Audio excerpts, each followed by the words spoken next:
Hey everybody, thank you for tuning in to yet another BS Crew video. My name is Jared, I hope you're doing wonderful. This one is going to be called So You Want to Read Comics. If you've seen some of the other comic book related videos that I have on this channel, you're going to kind of know the format of this one, but this time it's actually a live recording for my panel at Connecticon 2023. So this one's been kind of sitting in the library for a while. I haven't really busted it out or anything, but I figured it would just be kind of like a fun comic book video because I have definitely some other stuff in the works right now. But I found this and I was like, you know, I haven't published it. Let's check it out. And yeah, so by all means, guys, please excuse the quality on this one. The audio is good, but the video was before I got some fancy new gear. So yeah, feel free, listen to this, let me know what you think. And if you have any questions in the comics about any questions in the comments, please let me know, because I'd be happy to point you in the right direction for like a certain character, or if you just have any requests for stuff that's coming up on the channel, just let me know. I'd be happy to talk about it. So yeah, everybody, have a great day. Thank you for watching, and I'll see you guys in the next video. Here we go. Everybody, so we'll get kicked off. I know it's a few minutes before 1:45, but yeah, so welcome to So You Want to Read Comics. First up, just kind of want a show of hands. Can you please raise your hand if you've read a comic book before? Okay, that's pretty much everybody. Good. Now, can you also raise your hand if you've ever been confused about where to start reading a comic book? Just about everybody. Yeah. So, first up, my name is Jared. I have been reading comics pretty much all my life, like a lot of people. You know, whether that's just picking up an issue at the grocery store to actually just buying full out, you know, runs and all that stuff.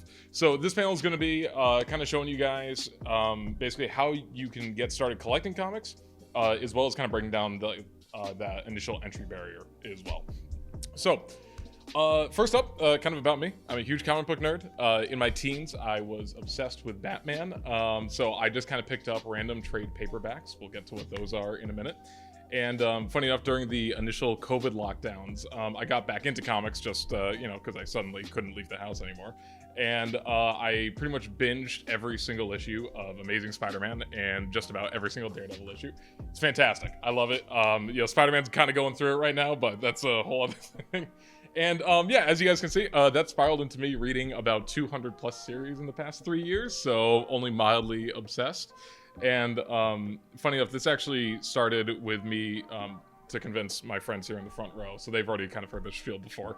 I literally created a Microsoft Sheet spreadsheet to keep track of which series I've read and what I would personally rank them. I could maybe pull that up later. But yeah, and one thing that actually started late last year, I started a YouTube channel just to kind of help promote how to get people into comics. So as you guys can see, it's kind of taking a break lately, but I did Superman, Daredevil, Moon Knight, and Spider-Man. All those videos kind of go over like the good entry points, so if you guys want specifics, we can talk about that later too. All right, so first up, one of the things is that a lot of vocabulary just kind of gets thrown around and most people don't really, you know, don't really explain it. So first up are the single issues. These are your standard comic books, you know, so like 20 to 25 pages or so in each of these. They go anywhere from $3 to $5 a pop. If you read it digitally, they could be a lot cheaper too. Next up, we're going to have the trade paperbacks and or volumes, kind of depends on where you pick it up from. But typically you can call these trades, volumes, anything like that. People who like comics, especially like your local comic book store, they'll know what you're talking about. So these usually collect like an arc. So it could be anywhere from like 5 to 8 issues usually. And they just kind of get sold for anywhere from like 20 to like $30 usually. And it's just kind of like a big amalgamation of everything. And yeah, and then next up, one of the big ones, omnibuses. These can be pretty much just the complete collections is one of the other things that they're called. So here, this is every single issue of Bone. It is fantastic series, by the way. Every single issue wrapped into this, it's like $50, but you get like 70 issues of a comic just right in there. Sometimes you'll see these if they're entire series or if it's like a certain writer's work on a character. Also for some bigger event comics, which we'll also talk about, they sell omnibuses for that as well. And pretty much these are the really thick books that you can find at Barnes & Noble. Every now and again they'll go on sale, but yeah. And then next up, this is kind of where a lot of the confusion for me personally was when I first got into comics, were the reboots and the secondary use of volumes.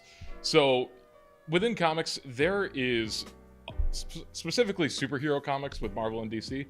There is incredibly messy timelines, and usually the answer, like the official answer for Marvel and DC is don't think about it too hard. So there's a lot of stuff that happens where You'll have these big events where continuity is reset, but only certain characters that DC wanted to, get reset, and then certain people stay the same. It's very confusing. But what also happens is sometimes when a new writer takes over a certain arc of a character, so let's take Spider-Man, for example. There is, I want to say 7 or 8 number ones of Amazing Spider-Man. So if you try to go into a comic book store and you say Amazing Spider-Man number 1, please, they will ask you which one. So there's a lot there. So that's why sometimes if people say, Spider-Man volume number 3, Moon Knight volume number 5, stuff like that, that's what they're talking about. So it's whenever a series is relaunched. But I'll give you guys some recommendations here in a little bit, just as to kind of like good starting points for specific characters. And near the end of the panel, if you guys want, I'll be more than happy to answer any questions. If there's specific heroes or characters that you're curious about, I'll be happy to go over it for you. Now, the next one, this is pretty quick. These are events and tie-ins. So this here is a perfect example of an event book. This is Civil War. So if you guys have seen the MCU, the Captain America Civil War movie is loosely based on this. Basically, what events are, they're comic books that focus on kind of the wider narrative of like that universe. So Civil War is a great example of a Marvel one. DC has the Crisis books. Pretty much anything, it's like a big crossover, essentially. And then tie-ins for that are exactly what it sounds like. They're supplemental things that are kind of like side stories connected to that event.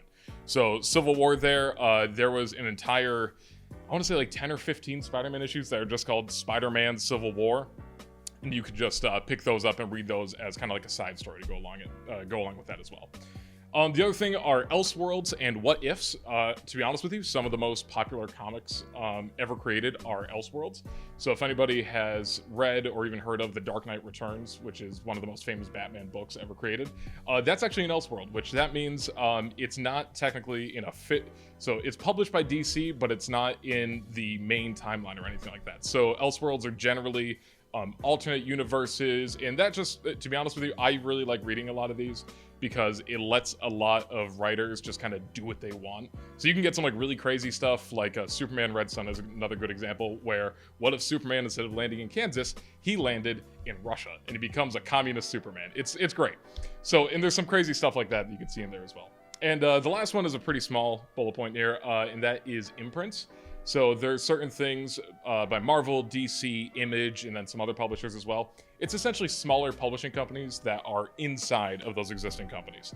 So like one of the big ones would be for DC, they have their Black Label books, which are generally like the more mature books, but they're also sometimes just used by artists just to kind of like be off in their own little realm. So like they're not like fully promoted by DC as much as some of the other stuff, but they're still used just to kind of give some people, more opportunities to tell more mature stories and stuff like that. So going on, because comics. This is a phrase that you'll hear very frequently, especially if you go online to forums or anything like that. There's some insane stuff that happens in comic books, and a lot of that is because, especially in superhero comics, a lot of these characters have been written for 80 plus, almost 100 years sometimes, so there is some, like I say here, there's some good, bad, and straight up ugly storylines that happen because of this. Unfortunately, the only response I can really have to this is don't think about it too hard. One of the best examples I can think of recently, Miss Marvel was recently killed off in Marvel Comics. And but they are shamelessly bringing her back less than a month later to be an X-Men now. So instead of an Inhuman. And that's all because they're turning her into a mutant in the MCU, if you watch the show.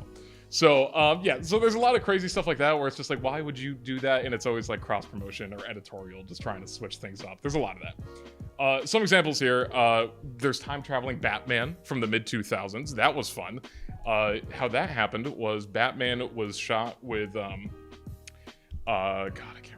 The Darkseid's eye beams, basically. I'm completely spacing on the name for the power. But basically, Batman is supposedly dead in the mainline DC universe, but as it turns out, he needs to live through all these different lives in the past until he makes his way back to the present. It's very goofy. And then there's other stuff like the Thanos copter, which I'm sure a lot of you guys have heard of before. So there's just a bunch of goofy stuff. Some of it is just because the comics were old and published in the 50s, and like that's kind of just what the writing was back then. Some of them are just not good. Just not good. So first up, where to read. This was another thing that I struggled with a little bit at first. First up, the one thing I would recommend the most, check out your friendly local comic book store. Just go into Google, type in comic book stores near me, and you will be able to find, I'm sure, a bunch within just like a 50-mile radius. Like, I know it's, sometimes you got to drive a little bit further. I'm pretty thankful that I have at least a few within like 20 miles of my place. But yeah, so go there, and kind of like what I'm doing in this panel now, if you have any questions, every single time I've been to a comic book store, they're always more than happy to kind of just like lend an ear. So if you have any questions as far as like, oh, like, where do you think I should start reading this character? People's opinions are going to differ, but they're always going to be happy just to kind of like share the hobby and geek out with you. Next up, these are actually some of the digital options that you can pursue. So there's DC Universe Infinite. That is basically a big backlog of DC Comics. It's officially published by them.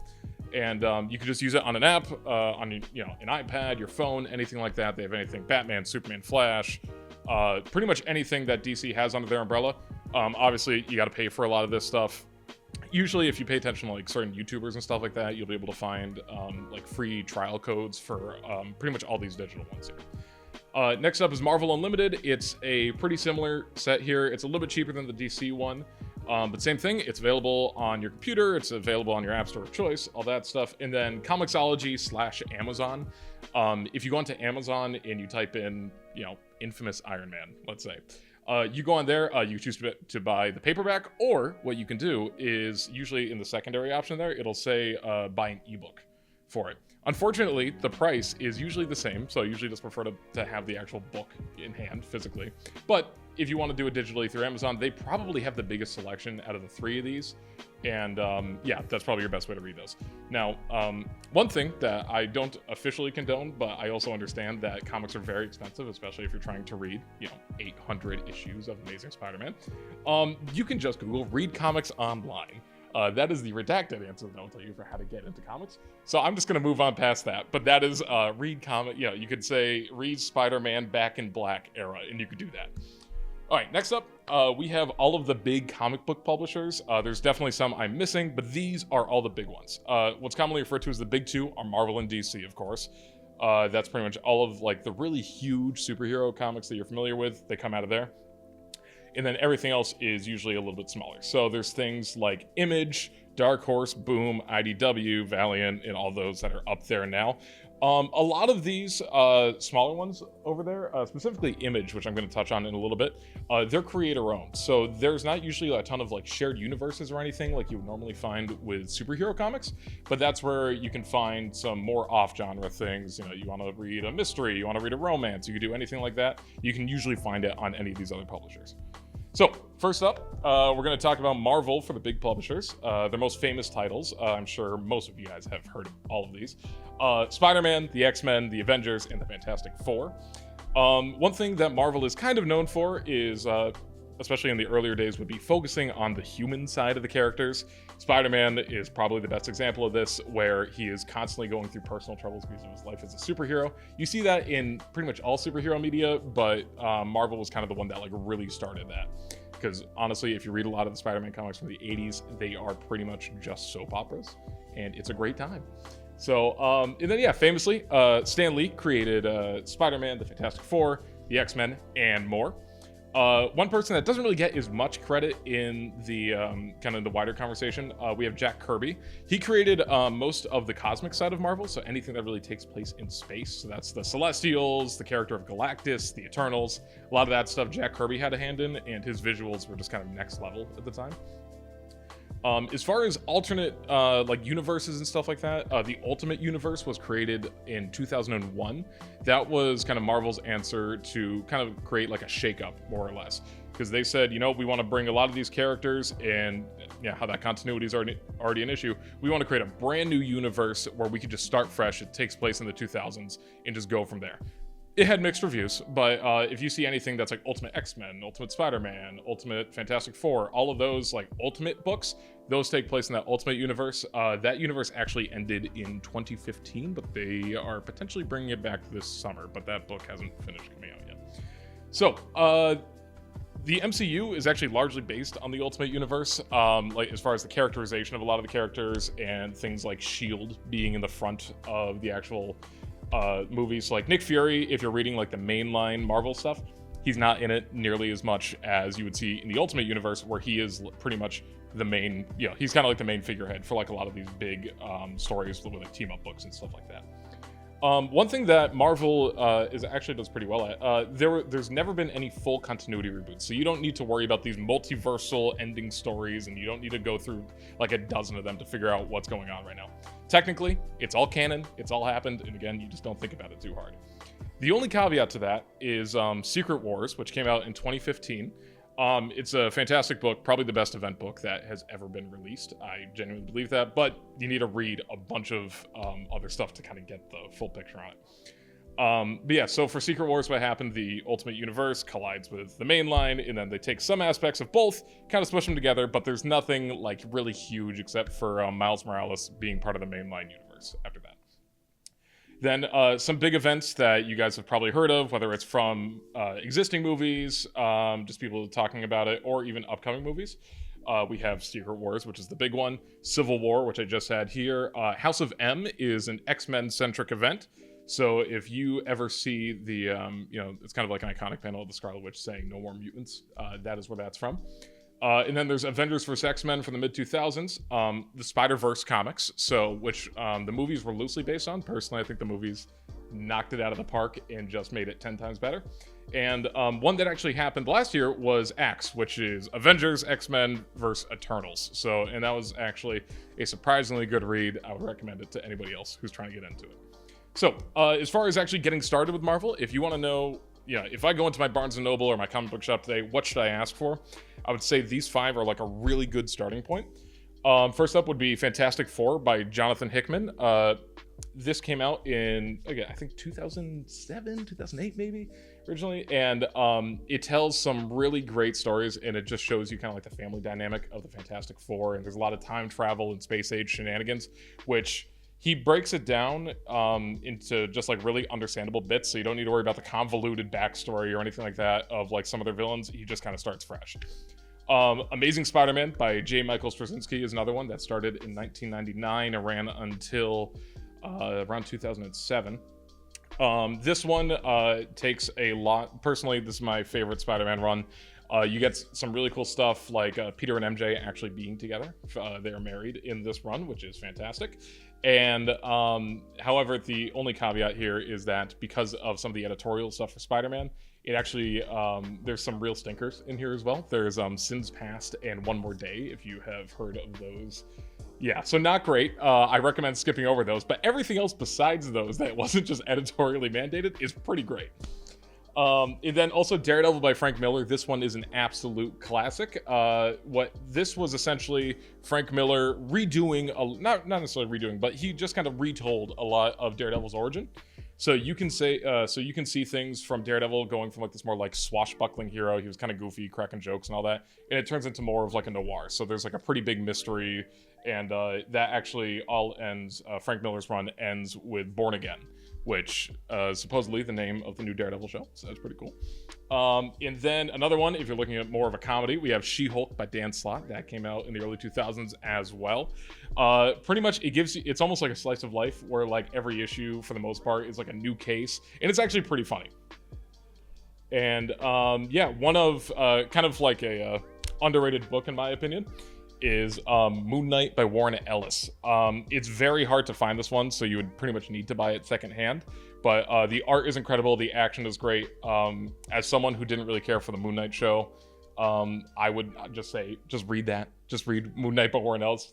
Look it up, find it on Amazon, eBay, anything like that, or our little redacted method of Googling it. I would highly recommend to check out any of these books if you're trying to get into Marvel, kind of get like a bigger understanding of some of the characters. Next up, we got DC. Famous titles obviously include, we got Batman, Superman, the Justice League, Teen Titans, and technically there's Watchmen in there as well. So, and the one thing that people need to know about DC currently, why you might see some people that you don't really think belong in the DC universe, DC now owns Vertigo, which is known for characters like Sandman and Preacher, and pretty much it was all these standalone books that were then kind of rolled into the DC universe once Warner Brothers bought them out. And then Milestone, which is mostly known for Static Shock. So so Static Shock wasn't actually a DC character technically until like I want to say it was the late 90s. And then they also own Wildstorm. So Wildstorm, there's the Authority movie that's coming out that James Gunn is making in somewhere in the next few years. And so the Authority come from there. There's other characters like Grifter in there as well, just kind of like edgy 90s comics that kind of got like rolled into DC.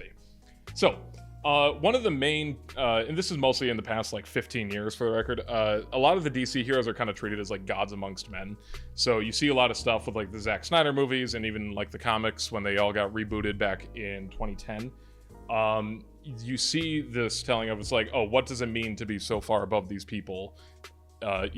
So there's been some changing around with that, but you can really look at like, there's a lot of the stuff where it's like, oh, Superman's practically a god, Wonder Woman's practically a god, stuff like that.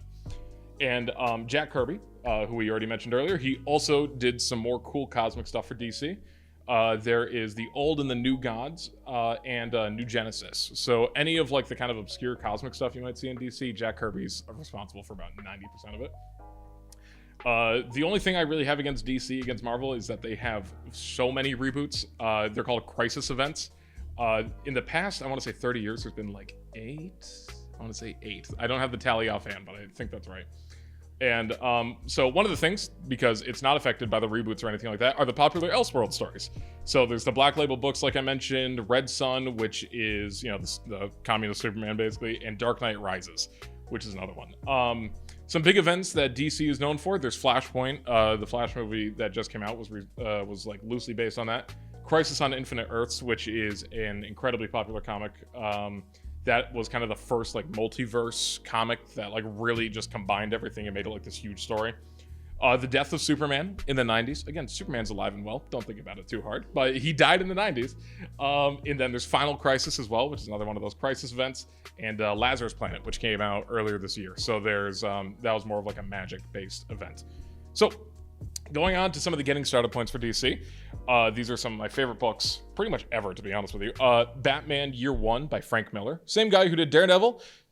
Made a kind of like a gritty, like noir detective story with Batman Year One, and it is primo. It's great. Next up is, again, to be honest with you, another 10 out of 10, Superman Birthright. This one's written by Mark Waid. It's kind of like a modern retelling of Superman's origin, and it takes him through like his first few adventures in Metropolis. And then we have Wonder Woman Dead Earth. This one is actually a more recent one. It was written by Daniel Warren Johnson. The art's incredible. It's actually an Elseworld story, but it shows Wonder Woman in the post-apocalypse and how she deals with that. Then another current one that's coming out, also by Mark Waid, is World's Finest. This is currently releasing, but if you want to get some of like that like old school Silver Age good, like kind of goofiness, but it's also kind of like lighthearted, but like the action is fantastic. This World's Finest book is actually coming out right now, so if you go to your local comic book store, I guarantee you they'll have this one in stock. It is incredible. And one of the other ones, if you guys like some of the more space age stuff, if you like seeing stories with a bunch of aliens and all these like cosmic adventures, I would highly recommend Green Lantern by Jeff Johns. That started coming out, and I want to say like 2005, 2006, and it was this long-running saga where he wrote every Green Lantern book for a pretty big period of time, and it ends with some really cool shakeups to the Green Lantern lore. So we got that.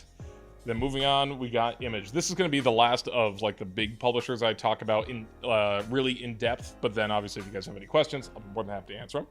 So some famous titles that came out of Image include The Walking Dead, Spawn, Invincible, and Saga. So the cool thing that I really like about Image is that they are creator-owned.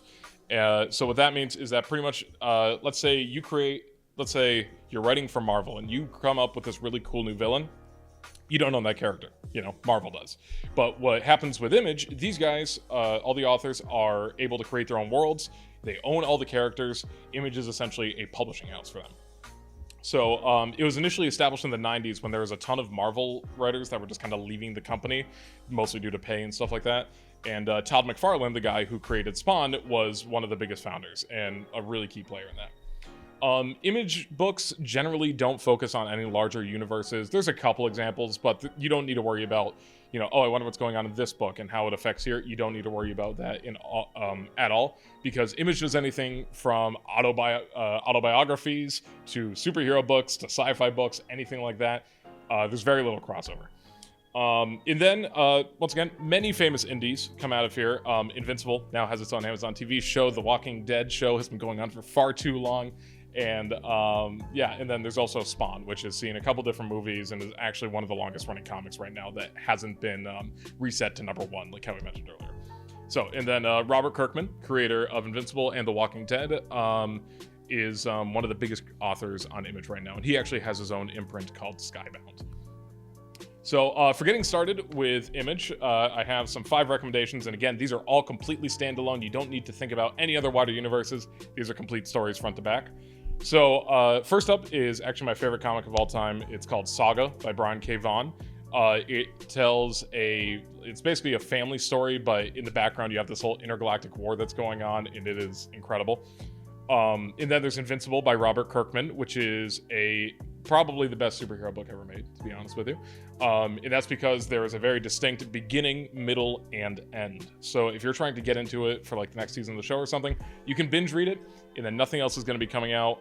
Invincible is done, except for, the show and the extra stuff. But the actual comic, completely done. And one of my favorite parts about it is that you can watch not just the art, but also the writing get better as the series goes on. Because Robert Kirkman at that point, he only did The Walking Dead for maybe a year or two, but he was only writing. And then the artist, whose name is escaping me right now, who drew the majority of Invincible, you could see that art style progressing and getting better as it goes on.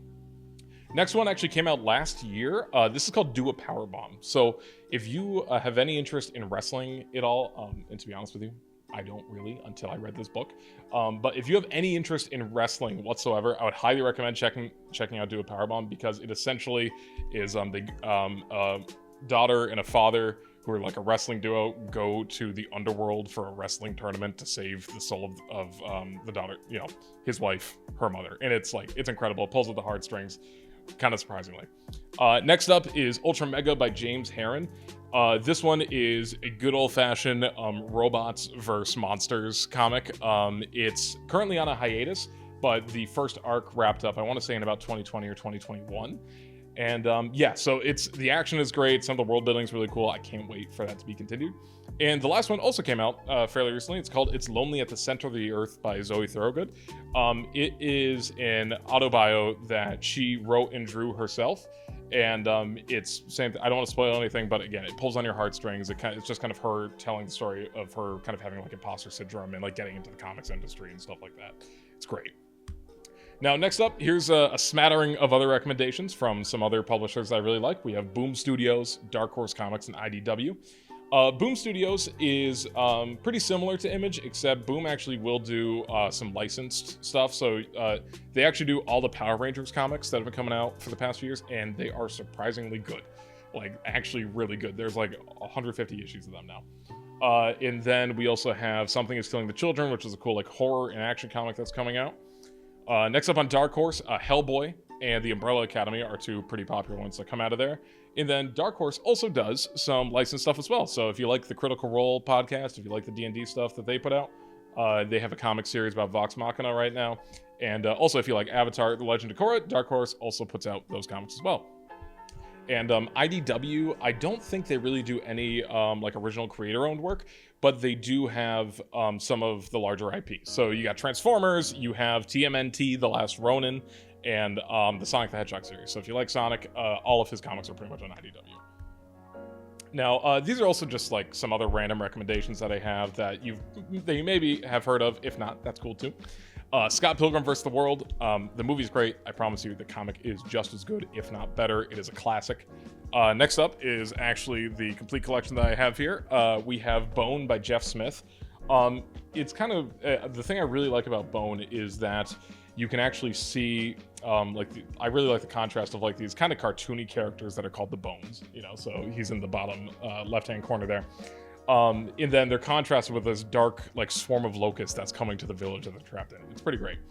And then there's also Always Never. If anybody here likes romance, this is essentially a love story told backwards in time. So it starts with when they finally start their relationship for about 30, and then it goes forward with showing them the past 30 years of kind of like cat and mouse trying to like get with each other and stuff like that. And then we also have TMNT, The Last Ronin. If you ever watched watched or read Teenage Mutant Ninja Turtles growing up, this is essentially the end of the line. So there's only one turtle left, hence the last Ronin, and it's set in a future universe where this turtle, who I'm not going to spoil who it is, needs to go on and pretty much avenge his brothers and kind of become the last Ronin. It's awesome. The last one is one that sorry, not last one. Got two more. The second to last one that I just brought up too is called Something is Killing the Children. It's like this action in horror series. It's about monster killers, basically. It's pretty great. And it's a little bit newer, so there's not as much world building yet, but like kind of like the seeds that they've dropped have been fantastic. And next up, to be honest with you, the Power Rangers series that have been going on over at Boom have been awesome. If you guys have heard of the Power Rangers fighting game, Fight for the Grid, that came out not too long ago, that is actually based on the comic event where, again, if you ever watched Power Rangers growing up, it takes anyone from the original team to the space ones to the dinosaur Power, and it's a big crossover event. It's awesome. Yeah, and then we got my personal top 5. These I would just highly recommend in general. We have Saga, like I already said, it's fantastic. Invincible by Robert Kirkman, again, fantastic series. You see the art, the writing improve, the storylines are always super original, especially if you think about when it was first started publishing. And Scott Pilgrim vs. the World is also a very personal story to me because as a kid, I watched the Scott Pilgrim movie and I was like, wow, Scott Pilgrim is so cool. And then as an adult, I was like, oh, Scott Pilgrim kind of sucks, but like it's a heartwarming story and it's pretty great. And then another one, this goes back to when I was talking about the new and the old gods, kind of like the cosmic side of DC. Mr. Miracle by Tom King. Funny enough, it's actually kind of a love story about a superhero whose greatest power is that he can escape anything. And the last one is good comic booky fun. It's called Murder Falcon by Daniel Warren Johnson. The thing with Murder Falcon, basically demons are invading the planet and the only thing that can kill them is metal. So Murder Falcon is the epitome, is like the spirit that comes out of this, the main character's guitar. It's a good time. And yeah, if you guys got any questions, feel free. Anybody got any questions, looking for any recommendations on anything? Yeah.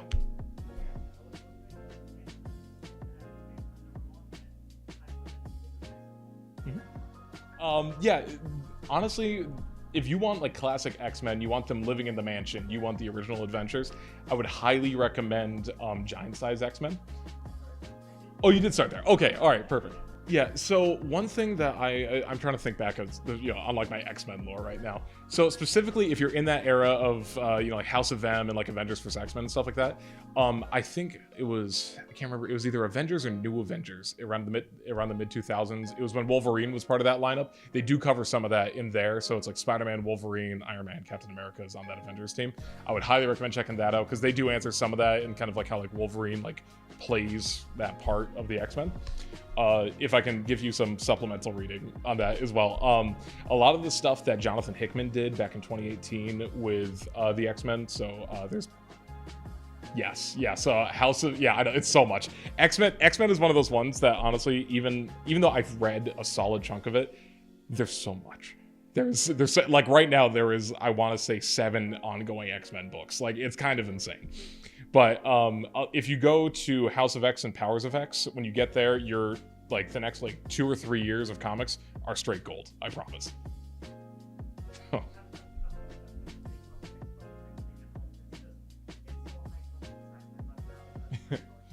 Yeah, I think you have to like get through like there's like the exposition dumps basically for the first like 12 issues, but then after that, I promise you, like setting the stage for Krakoa and like everything that's been going on with the X-Men recently is well worth it. Cool, of course. Anybody else got any other questions? Yeah, I don't know. I think I saw both of you at the same time. Mm-hmm. Yeah, so there's actually, don't kill me when I say this, there's 3 series you gotta read to fully get Secret Wars. So, like I mentioned earlier, Jonathan Hickman's Fantastic Four is kind of like the starting point for a lot of that, because a lot of Reed and Doctor Doom's relationship, that kind of follows through completely into Secret Wars. And then if you want to know about kind of like how the multiverse started collapsing and everything at the beginning of Secret Wars, Avengers and New Avengers both were written also by Jonathan Hickman. From, I want to say it was 2013 was when those series started. So if you read both of those kind of like back to back, so like it's pretty much supposed to be Avengers #1, New Avengers #1. You just kind of like keep ping ponging back and forth there, and then eventually once you're done with those, then you'll get to Secret Wars, and you'll be like, oh, this makes more sense now. So yeah, honestly, that was the first thing that I tried doing, because I always saw the cover of Secret Wars when I first started getting back into comics, and I was like, that looks awesome, and I like opened up like the first issue, and I was like, who the hell is the Molecule Man? I don't know what's happening right here.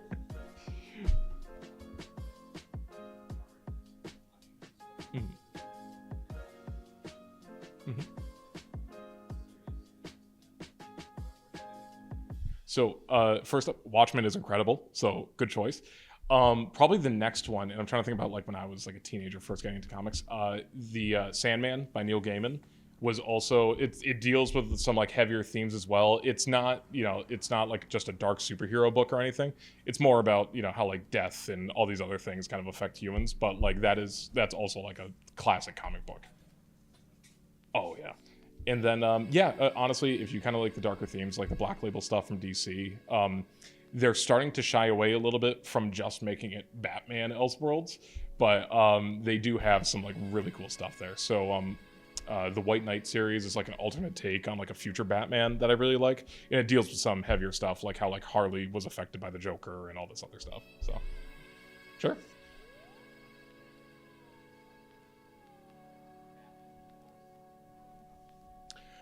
So the Batman Who Laughs initially started, again, I don't have all my years lined out, but it was initially just like a one-off character where they were like, oh, it'd be cool to see like all these alternate versions of Batman and in like the dark multiverse is what they called it, so like they had, I want to say it was only like 1 or 2 issues where they show that story of how like that Batman essentially becomes like a Joker.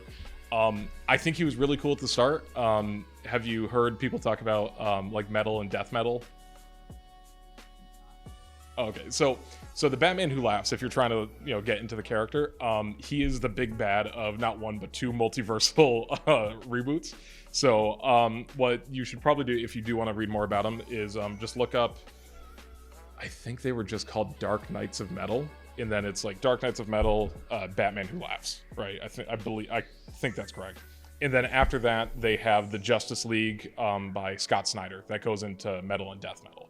So, and then that just kind of shows how the Batman Who Laughs becomes like this huge villain for the entire Justice League to take down. So, yeah, it's actually a relatively new character. So, cool.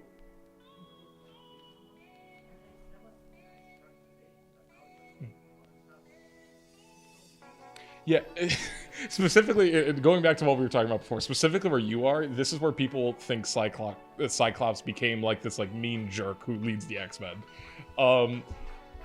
I know it's deep, but the characterization of Cyclops and the John Hickman stuff over the past like 5 years has been much better. He plays more of like that, like he's a friendly leader to the X-Men, but he's also very like stern. He takes almost like a father-like role to some of the younger people in there as well. So yeah, unfortunately, just try to muscle through. And again, like I'm a massive Spider-Man fan, so I've been muscling through for the past decade. Like I get it. Yeah. So yeah, basically the John Hickman stuff. Cyclops has some really cool moments that are in there. So like I can't recommend it enough. Seriously. Mm-hmm.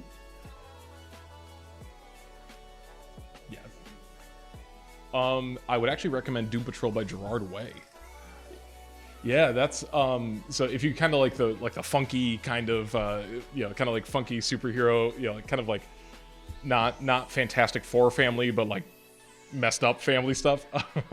Funny also by Gerard Way, The Umbrella Academy is also pretty good at that. It's The Umbrella Academy is more like short stories than anything else. It's not like a huge like continuing thing. So like you could just go into your comic book store, pick up an Umbrella Academy book, or pick up the Gerard Way's Doom Patrol, and then you could just start there, and it's great. So cool. Thank you.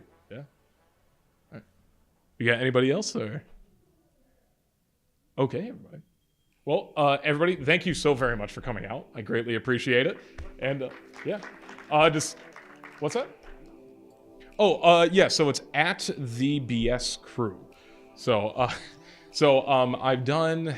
There's 4 kind of like in this style. There's 4 So You Wanna Reads that I have. So far we have Superman, Moon Knight, Spider-Man, and Daredevil.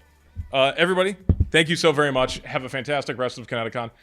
If you guys want to hang out at the death battle tomorrow, let me know, because like that's like worth the price of admission alone. So, yeah. Awesome, everybody. Thank you.